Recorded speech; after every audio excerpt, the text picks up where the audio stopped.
Langsung aja, video ini gue buat lo yang pengen ngerubah hidup lo. Udah nyoba mungkin jadi orang yang lebih baik, tapi gagal.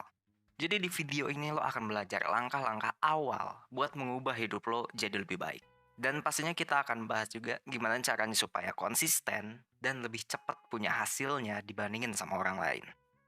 Oke, cukup banyak yang mau gue kasih di video ini, jadi kita langsung to the point aja.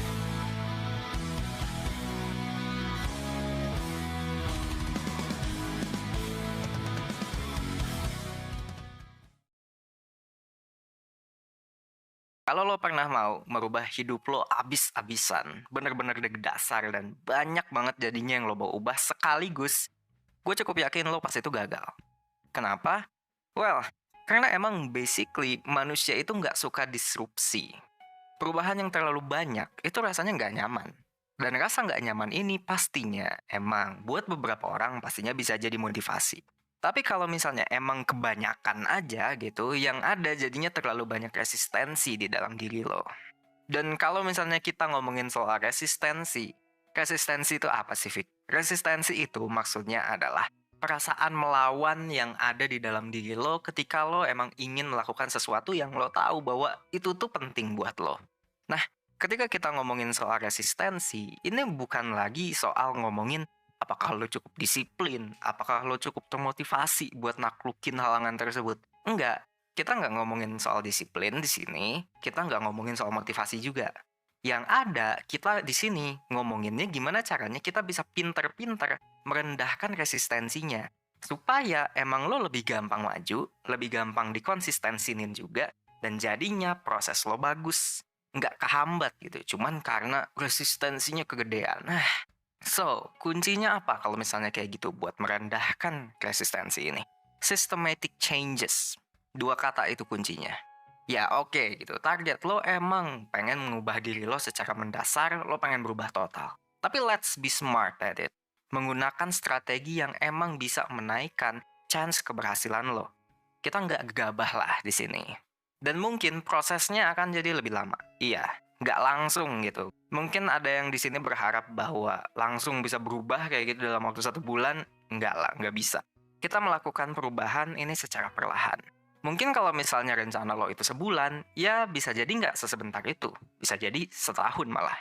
But I promise you, gue janjiin sama lo. Dalam setahun itu, lo akan jadi orang yang totally different. Lo akan jadi orang yang sangat berbeda. Jadi langkahnya gimana nih? Yang pertama, set your lean goal.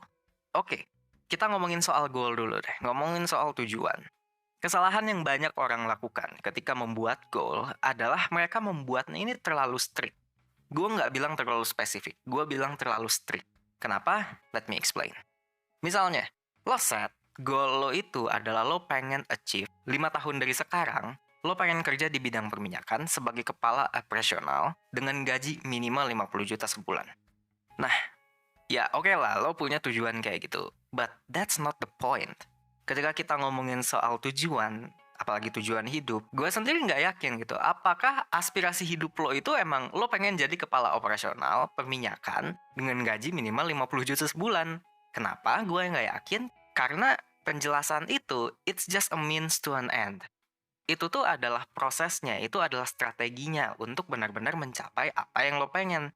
Dan apa yang gue maksud dengan lean di sini adalah bigger picture-nya, bigger meaning-nya di balik itu tuh apa? Like nih, misalnya nih ya, kenapa sih lo punya tujuan hidup, punya gaji 50 juta per bulan? Kenapa juga lo pengen jadi kepala operasional?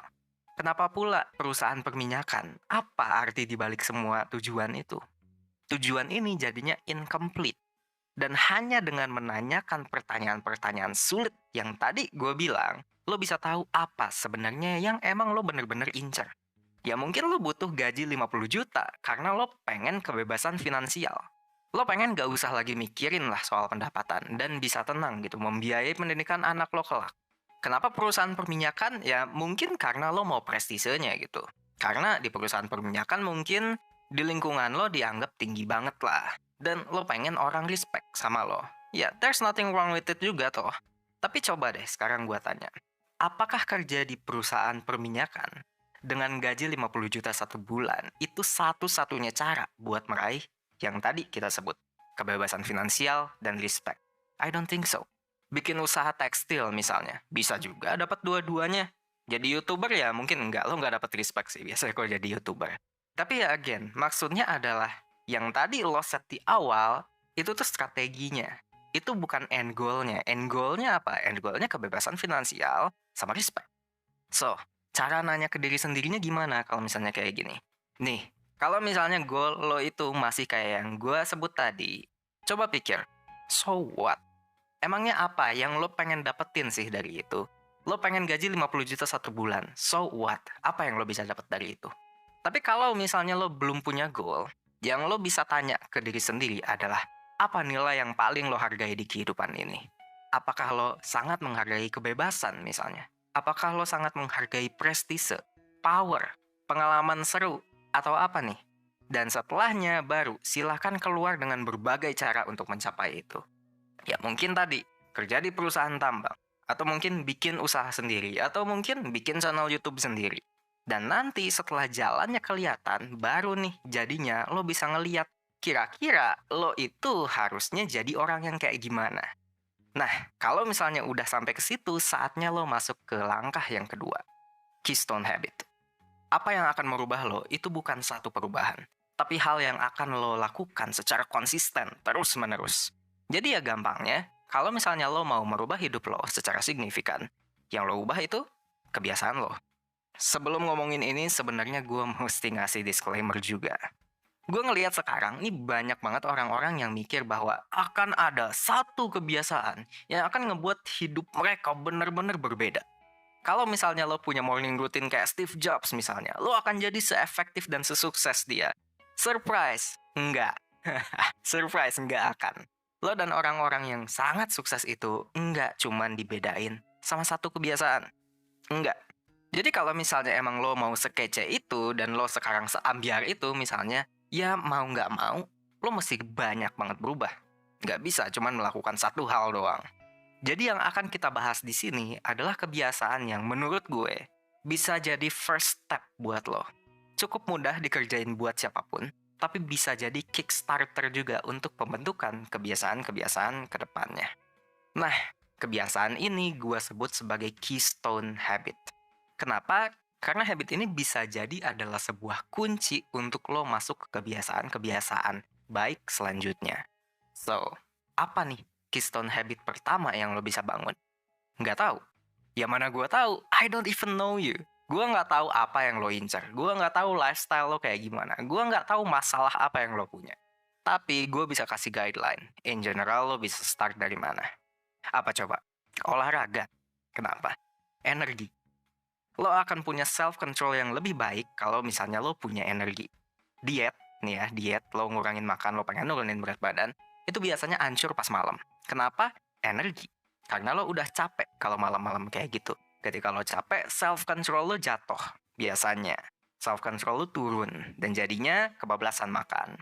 Dan gimana caranya pertanyaannya membangun reservoir energi? Olahraga.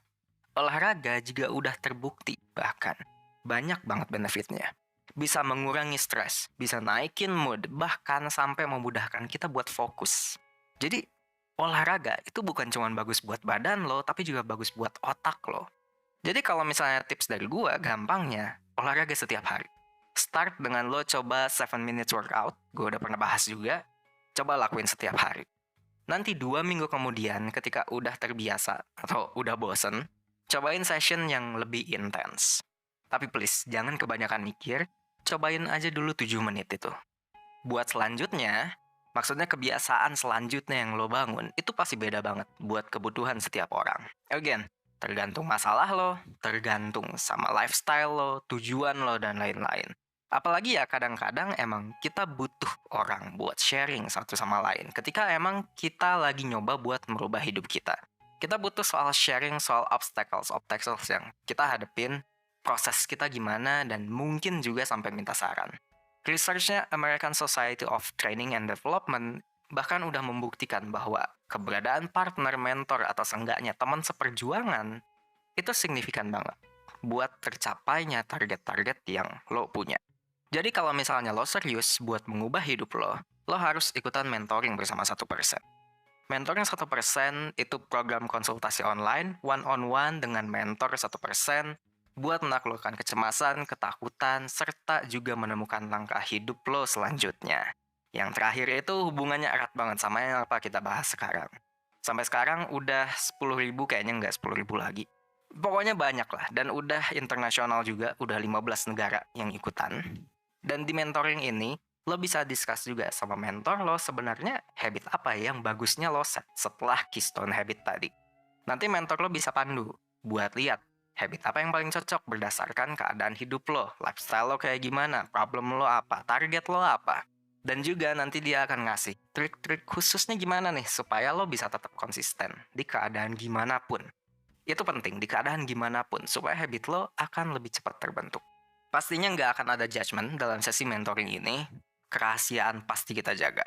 Jadi ya udah, ikut mentoring sama tim gue. Akses pendaftarannya via link di description box atau comment section. Oke, iklannya udah kelar. Sekarang kita masuk ke langkah yang ketiga. Pre-commitment. Oke, nanti gue akan jelasin pastinya.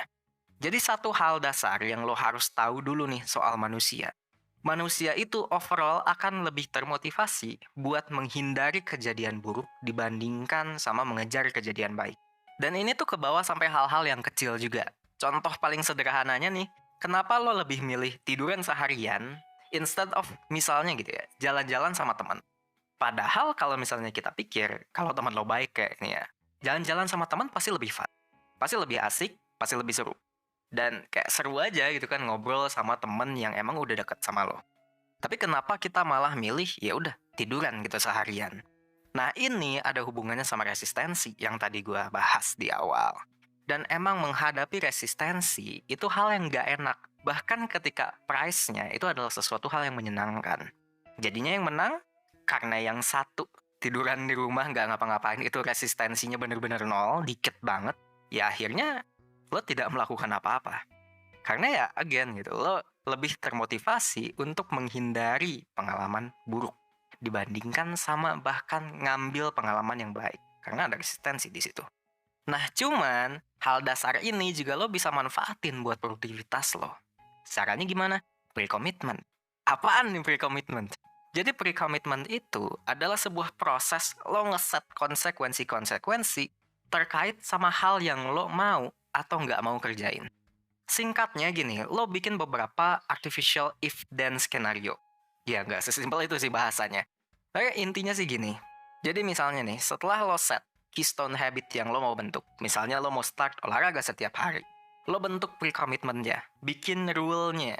Konsekuensi kalau misalnya lo gagal melakukan ini apa? Kalau misalnya lo berhasil melakukan ini apa? That's pre-commitment. Dan juga, makin lo berani dalam setting bet, bisa jadi itu bikin tekanan yang bisa bikin lo maju semaju-majunya. Ini contoh aja, gue nggak menyarankan lo untuk mengikuti ini, terutama buat lo yang masih kuliah. Ini agak ekstrim. Ini cerita nyata juga, jadi pas gue dulu mau pindah jurusan, jadi gue pindah jurusan dulu. Gue tahu bahwa gue harus belajar mati-matian setiap hari, dalam waktu ya kurang lebih 5-6 bulan. So, I set up a bet. Jadi waktu itu gue masih kuliah juga. Kuliah gue alhamdulillah waktu itu berjalan lancar. Tapi tahu nggak apa yang gue lakukan? Akhirnya gue nggak ikut UTS beberapa mata kuliah gue. Kenapa? Sederhana. Karena stake-nya jadi tinggi banget buat gue. Kalau misalnya gue gagal tes pindah jurusan, most likely gue akan drop out. Gue yakin banget 100%. Hasilnya, akhirnya gue bisa belajar lebih dari 14 jam satu hari. Dan ya alhamdulillahnya gue lulus. Tapi kebiasaan belajar 14 jam sehari itu akhirnya kebawa. Bahkan sampai sekarang saat gue udah kerja, gue masih cukup sering juga gitu kerja lebih dari 12 jam satu hari, cukup sering. Oke, itu contoh ekstrim, tapi lo bisa set ide sekreatif mungkin buat pre-commitment lo. Kalau misalnya kita mengacu ke kasus yang ada gitu ya, dari menti-menti gue misalnya, ada menti gue yang pre-commitmentnya adalah kalau misalnya dia gagal ngelakuin kerjaan harian, dia nggak boleh teleponan sama pacarnya. Gue yakin dia nonton video ini. Hey, kamu budak cinta. Gue yakin dasar lo budak cinta. Ada juga menti gue yang lain. Kalau misalnya dia tidurnya kemalaman, besoknya dia harus ngasih pengamen 50.000. Dan dia benar-benar lakuin itu. Kalau misalnya dia tidurnya kemalaman, lebih dari jam 12 malam, besoknya dia nyumbang ke pengamen 50.000. Dan biasanya emang pre-commitment yang ada hubungannya sama duit, itu ampuh. So, pre-commitment. Itu yang ketiga. Dan yang keempat, make a loop. Seperti yang lo tahu tadi, satu kebiasaan doang itu nggak akan merubah lo. Jadi emang bagusnya lo bisa memasukkan beberapa kebiasaan. Nah, jadinya di sini kita akan memberikan waktu untuk kebiasaan yang lagi kita bentuk itu supaya settle gitu di dalam kehidupan kita. Udahnya kita baru membentuk kebiasaan baik yang lain. Jadi ada loopnya, ada siklusnya. Tentuin kebiasaan apa, udah itu set pre-commitment-nya. Udah itu lo bentuk. Terus ya udah balik lagi, lo tentuin lagi kebiasaannya, next-nya apa, lo set pre-commitment-nya, lo bentuk lagi. Pertanyaannya adalah, berapa lama waktu yang lo butuhkan untuk membentuk kebiasaan kan, kalau misalnya kayak gitu. Ya banyak perdebatan kalau misalnya soal ini, tapi biasanya gue settle di angka 66 hari. Lewat dari itu biasanya gue udah 100% otomatis. Tapi karena gue ambis, gue nggak sabaran, dan sepertinya kalian juga, kalau kalian nonton video ini, jadinya gue bisa set sampai 30 hari biasanya. Supaya gampang dihitung juga. Jadi dalam 1 tahun, kalau lo melakukan dengan baik, lo konsisten, lo disiplin, lo akan punya 12 kebiasaan baru. Itu banyak. Let me tell you, punya 12 kebiasaan baik, itu akan benar-benar membuahkan orang yang berbeda. Most of people yang gue kenal itu butuh waktu yang jauh lebih lama buat ngerubah diri mereka. Ya coba aja mereka nonton 1% rutin gitu kan. Tapi ya membandingkan diri sendiri dengan orang lain itu emang bukan hal yang baik. Jadi tambahannya adalah yang lo harus kalahkan itu adalah lo yang dulu. Asal lo lebih baik dibandingkan lo yang dulu, seenggaknya 1% aja, you're good. Lo nggak harus cepat-cepat sukses lah. Take your time. Enjoy the process. Oke, udah itu aja yang bisa gue kasih di video ini. Thank you for watching. Gua Bujoy, sampai ketemu di video selanjutnya. Bye-bye.